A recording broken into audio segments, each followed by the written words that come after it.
آماده‌سازی پیش از سفر مهاجران مهنتی است که مهاجران ما پیش از سفر و بیرون از مرز جمهوری آماده شده، صاحب‌کار شده. بعد طبق شرطنامه‌هایی که ما داریم خیلی مخصوصا 90% زیادی که مهاجران ما در فدراسیون روسیه کار و فعالیت میکنند با اونجا فرستاده میشه در اساس شرطنامه‌ها. با نظر داشته که امسال کمی من همین حالت پاندمی با ما معلوم است کم شد رفت مهاجران، ما کمی حاضر کارمندان رو با رخصتی وای کردیم فرستادیم آماده وای میکنم.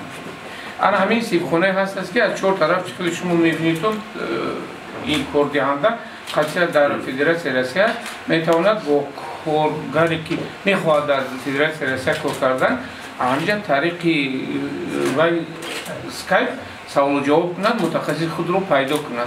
متخصص همینجا دست پرده دارای سرتیفیکات دانستن زبان روسی و همزمان صاحب کسب همون اختصاصی همون ساحه گشته بعد می رود.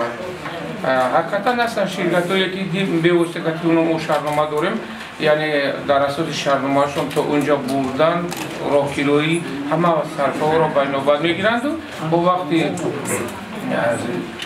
بردن قطعی اونا همکاری میکنن، لیکن همه اینا از نقطه نظر قانونی در اساس شرطنامه بررسی میگردد که موجودی که در اساس گذشتن کورس‌های آمادگی پیش از سفر مهاجران شامل میگردن در اینجا اونها یک مشکلی دیگر ندارند و ما میتوانیم از حیات فعالیتی اونها نیز هر ماه یک مرتبه خبردار شویم.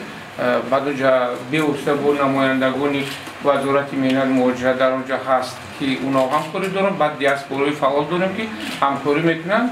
قضیه کارفرما یک مشکلات اینجا واسه اونا نمیاد در حالتی که شرطنامه کتی رجیستر کرده رسما روان. چند مدل میخونن رئیس؟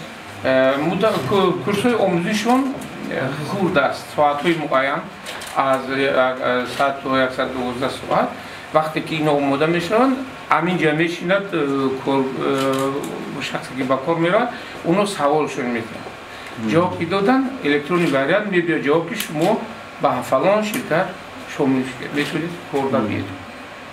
اینجا دیگر جای وایش نیست، اینجا بغیر از همون آدمی که این ترانسپارنده کسی دیگر کمک چی در دانستن زبان چی در صاحب کسب گشتنش رسوندن نمیتواند. چیزی که هست همونا کارفرما از اون طرف کتشون صحبت میکنه.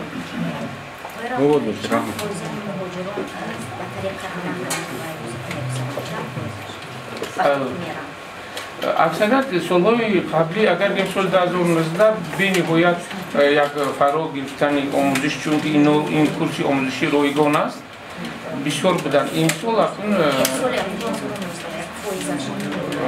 چند کس اقلام بود؟ سال 1850 نفر کورس گذشت، همینا همش با جای کار تامین شدن. از اون جمله در سیخ‌های اسیبراری سنت پترزبورگ بعد دیگر کانسرن زواد اینای اونی گذراندن کورس‌ها را رفتن تو امروز کار کردن. موزه موادش اونا از 32 تا 60,000 واسطه با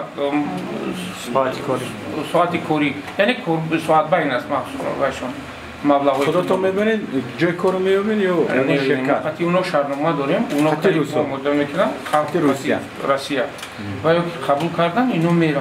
البته برای رفتن و بازگشت اونو با همکاری هم میشه. تشکر. سلام.